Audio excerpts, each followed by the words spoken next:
A businessman tries to take an elderly women's seat, but the airline staff's response leaves him speechless. The plane was about to take off from JFK Airport, but the air was thick with tension long before it even left the ground. Inside, the bustling cabin of the first-class section, a quiet storm was brewing. At one of the front rows, 78-year-old Grace Wheeler, a woman with a calm demeanor and an old soul, made her way down the aisle with her cane, her steps slow but purposeful. It had been a long time since Grace had traveled, and she was looking forward to the trip of a lifetime, a reunion with her daughter in Miami after 5 years. She had saved every penny for this flight, dreaming of the day she could visit her family again. She had never asked for much, always putting others first, but now it was her time. When she reached her seat, 4A, she stopped dead in her tracks. Sitting there, sprawled out, was a businessman in his mid-30s. He was tall, sharply dressed, and appeared completely unaware of the small woman standing in front of him.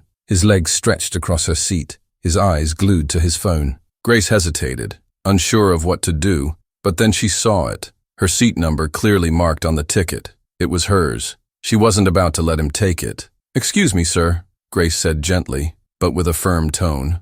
"I believe you're in my seat." The man glanced up briefly, barely acknowledging her presence, and then went back to scrolling on his phone. "No, I don't think so," he said dismissively, not even moving his legs. "This is my seat." Grace's heart sank. She had never been confrontational. She wasn't used to making waves, but something about the man's arrogance, the way he dismissed her without a second thought, struck a nerve. She wasn't about to back down.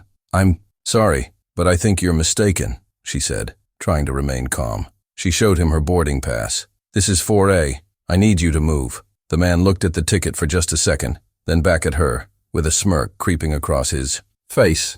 "I don't have time for this. I paid for first class. You shouldn't even be sitting here. Just go back to your seat," he said, clearly annoyed. Grace felt her hands tremble, but she stood firm. She wasn't used to being treated like this. Not when she had worked so hard, saved so much, and was finally doing something for herself. She wasn't about to let some arrogant businessman push her around. But just as the confrontation was about to escalate, a voice cut through the tension. A flight attendant, Anna, stepped into the aisle, her uniform crisp and neat. She had seen what was happening and wasted no time stepping in. With authority but kindness, Anna addressed the businessman. "Sir, I need you to vacate this seat immediately." The businessman was caught off guard. "What? Are you serious? I'm in first class. This seat is mine." His tone turned defensive, but Anna stood her ground. "Sir, this seat is reserved for this lady, and I'm going to have to ask you to move," she said, her voice calm but unwavering. There was a moment of silence. The businessman's face reddened with frustration, but he knew he couldn't win. With a scoff, he grabbed his things and stormed off, muttering angrily under his breath. Anna turned to Grace with a smile. "You're all set now, ma'am," she said kindly. Grace sat down, her hands still shaking slightly. She was thankful for Anna's quick action, but she couldn't help but feel a mix of emotions. Here she was, on her long-awaited trip, and already she was made to feel invisible. She tried to shake it off, but something inside her kept simmering, and just when she thought the tension would die down, the true twist of the story revealed itself. Little did she know, this was just the beginning. As the plane took off, Grace settled into her seat, trying to shake off the discomfort from the confrontation. She stared out the window at the clouds below, letting the hum of the engine soothe her nerves. But even though she was thousands of feet in the air, the unsettling interaction with the businessman still lingered in her mind. She thought about her daughter, her long-awaited visit, and how much she'd been looking forward to this trip. She wasn't going to let one rude person spoil it, but it wasn't easy to forget the way he'd dismissed her. Meanwhile, in the back of the plane, the businessman, whose name turned out to be Richard Hayes, fumed quietly. He was used to getting what he wanted, accustomed to the perks of a first-class seat and the luxury of never having to wait for anything. He couldn't understand why someone like Grace, someone who didn't fit the typical profile of a first-class passenger, was taking up his space. The entire situation irritated him to no end, and as he sat down in another seat, he stewed in anger, barely able to focus on his work. But as the flight continued, something strange started to happen. The more he thought about it, the more embarrassed he became. At first he was certain he was in the right. He had paid for his seat. But as the hours passed, and he thought about Grace sitting alone in the first-class section, he started to feel a sense of discomfort. The flight attendants had treated her with respect. Anna's calm and authoritative tone had been undeniable. Richard's irritation shifted to a quiet guilt, and he started questioning his own behavior. Then, about halfway through the flight, the captain made an announcement over the intercom. "Good evening, ladies and gentlemen. We'd like to take a moment to acknowledge the amazing passengers on board today. One of them has done something truly special for the rest of us, and we'd like to show our appreciation." Richard perked up, his curiosity piqued. What was this all about? He half expected it to be some random announcement about a passenger's milestone or an anniversary, but what he heard next left him frozen in his seat. "The kind lady seated in 4A," the captain continued, "has been a role model of patience and understanding today. She's made a huge difference on this flight, and we'd like to offer her a small token of appreciation. Grace Wheeler, could you please join us at the front of the plane?" Richard's eyes widened in shock. Grace? What was happening? He couldn't understand. Was there some mistake? Why was she being recognized? He hadn't even seen her do anything special. She had simply been sitting there quietly while he had made a scene. Grace stood up, her face flushed with surprise. She didn't know what was going on. She had simply been enjoying the flight and was about to get lost in a book when the announcement had caught her off guard. The flight attendants ushered her toward the front of the plane, and as she walked through the aisle, she could feel the eyes of every passenger on her. Richard, still reeling from the unexpected announcement, couldn't believe what he was seeing. What had she done to deserve this kind of recognition? The flight attendants exchanged smiles, and it became clear that this wasn't some random gesture. Grace had touched something deep within them. As Grace made her way to the front, Richard's discomfort grew. The guilt from his earlier behavior was building, and he couldn't shake the feeling that he'd misjudged her. He thought about the way he'd dismissed her without a second thought, and it suddenly hit him. He had made the wrong call. The sting of realizing his mistake was sharp.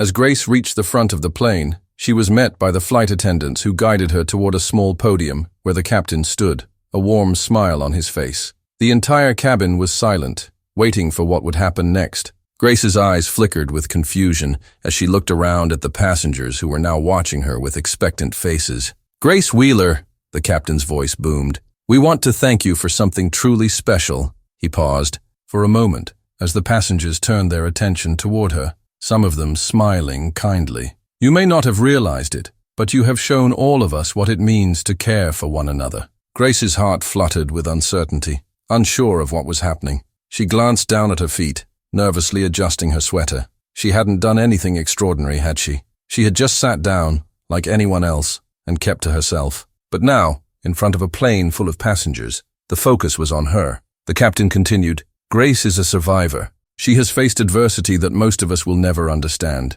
Her kindness, patience, and resilience are an inspiration to all of us on board today. We, as a team, wanted to show our appreciation." Richard, still seated in the back, shifted uncomfortably in his seat. He couldn't believe what he was hearing. The announcement felt surreal. He hadn't known the full story behind Grace. He hadn't even bothered to ask. His eyes narrowed as he focused on her, standing at the front of the plane, looking every bit like the kind of person who had earned respect, not just from the crew, but from the entire plane. The flight attendants handed Grace a small gift, a beautifully wrapped box, and the captain stepped forward, offering her a handshake. "On behalf of everyone here, thank you, Grace, for showing us what it means to give more than you take." The applause started gently, but it grew louder, spreading throughout the cabin.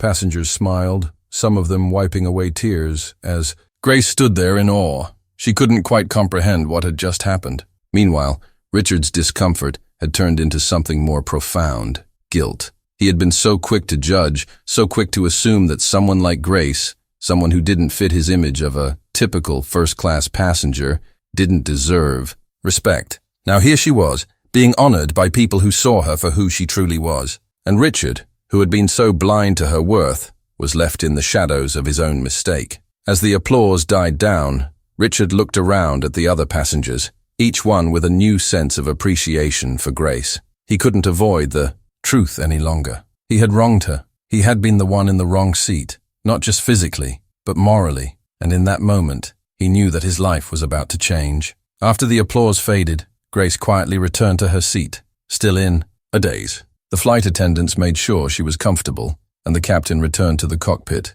leaving the passengers to reflect on what had just happened. Grace couldn't shake the overwhelming kindness she had received, but the tension in the air wasn't lost on her. She could sense that something had shifted, not just in her, but in the people around her. Richard, on the other hand, sat in silence, lost in thought. He couldn't stop replaying the events in his head. The way he had treated Grace earlier, it felt like a slap in the face to everything he had ever valued. He was a successful businessman, used to people respecting his authority, but he had overlooked the one thing that truly mattered: humanity. Grace, with all her quiet dignity and selflessness, had been a reminder of something he'd forgotten along the way. He had seen something in her during the announcement, something that was raw and real. The strength in her eyes, the warmth in the way she interacted with others, despite everything she had been through. He realized then that he had judged her by a standard that didn't belong in a world where kindness and respect should always come first. His chest tightened with regret.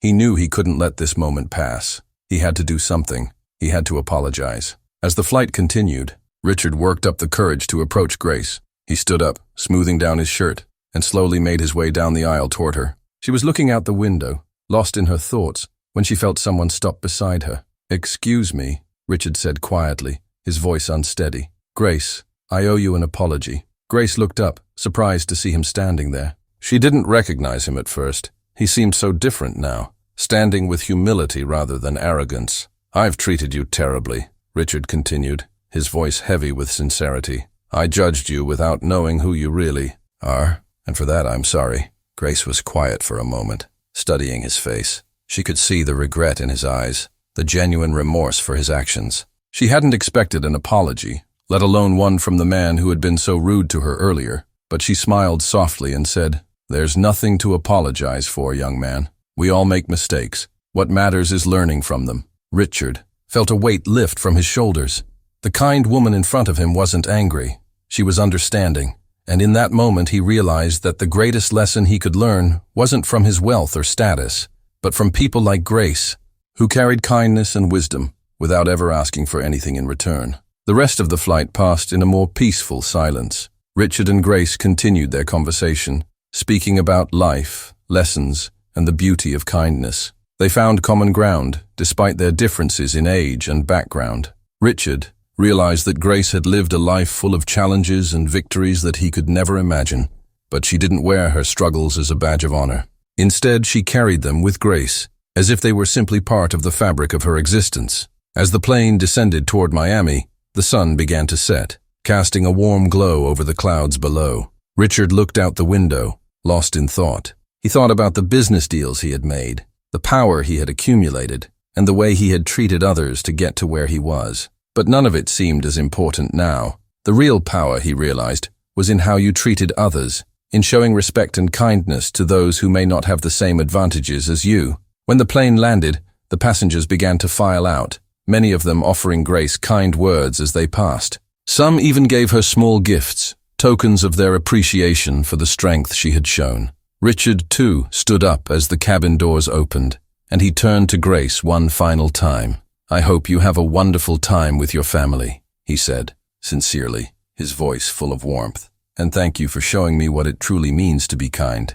Grace smiled back at him, a soft smile that spoke volumes. "Thank you, young man. I'm sure we'll both carry this lesson with us for the rest of our lives." As Grace exited the plane, Richard stood for a moment, reflecting on the extraordinary encounter. He had come to Miami thinking it would be just another business trip, but what he had learned, what Grace had taught him, was more valuable than any deal he could ever sign. And it was something he would carry with him for the rest of his life.